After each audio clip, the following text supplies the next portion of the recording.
I'm Alasdair Rae and I am the Programme Director for the MSc in Applied GIS at the University of Sheffield. GIS is a field of study and it's also a technology, so Geographic Information Systems refers to the technology, Geographic Information Science refers to the wider field of study, and it deals with data and location, and they're the two fundamental concepts. So by understanding data and location, we can answer lots of the world's most challenging problems.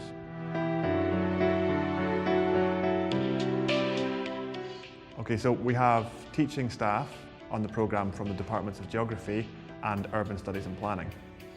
And students that come here, they'll study a wide range of different topics. So in the first semester, we look at data analysis, introduction to GIS, visualization, open source GIS. We'll use the world-leading GIS software from ASRI.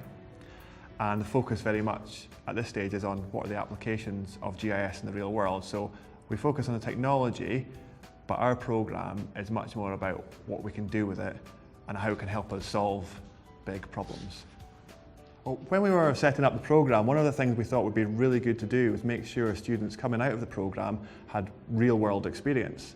So in the second semester, students take the Professional GIS project module, and what that does is it enables them to work on a real-world project for an external organisation where they're set a project and they have to deliver to a brief for a client. So for example, last year we had students working on a project for Sheffield City Council, and we also had students working on a project for a planning consultancy in Greater Manchester, looking at viability of selecting sites for development in the Greenbelt. So each year we choose organisations and we try and make sure one of them's in Sheffield and one of them somewhere else.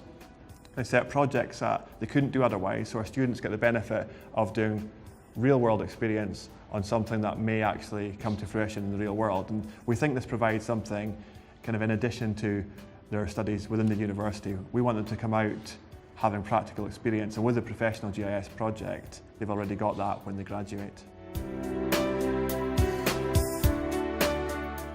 Well, there's a wide range of employment opportunities from GIS. Of course, people might go into a GIS technician, GIS analyst role, a local authority, a private consultancy, housing associations, but actually there's a really growing demand for people in the field of data science, and the kind of skills you have after the Masters will equip you perfectly for that. So for example, some of my contacts at organisations like the Financial Times, Ordnance Survey, Rightmove, Bank of England, all these organisations work with data sets that are spatial, need to be mapped and understood spatially. So there's kind of a limitless field of opportunity in the world of data science at the moment, and it calls upon people with the kind of skills that we teach. Thankfully, we have excellent facilities. We have our own purpose-built GIS lab in the Geography and Planning building, which is available to our students only. And students can work in this lab any time of day or night. More importantly, the software, everything is up to date. We have open source GIS, which we use QGIS, and we use ArcGIS. So we use the world's leading proprietary GIS software in ArcGIS and the world's leading open source software, QGIS. So we're kind of focused on making sure students are coming out of the course right at the forefront of the technology and understanding what they need to use to succeed. Over the last few years, I've done quite a lot of work with a wide range of companies. So with Google, I've been working with Simon Rogers, who's one of the world's leading data journalists. And with him, I've been exploring what search data can tell us about future trends. And we've been looking at that from a geographic perspective. So one example is we recently looked at geographic search patterns associated with the 2015 Canadian elections and trying to understand what the results would be. And actually, our analysis showed that there was quite a high correlation between search and the eventual winner, kind of was predicted from the search data. I've also been working with search data for the UK's leading housing market portal, Rightmove, and trying to understand the links between where people search, how they search, and future housing market sales. And that's been really interesting because it's I've been the only person who's been able to do that.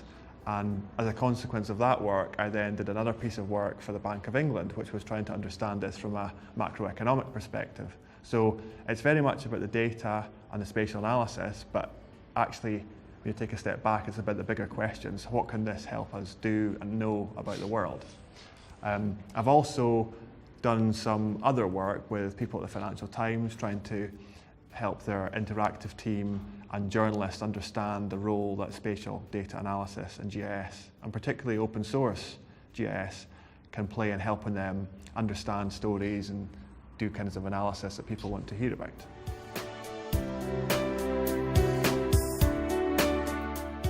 Another area of research which I've focused on has been travel to work, so commuting data, looking at commuting data and understanding whether commuting patterns, for example, in San Francisco or London, are they sustainable?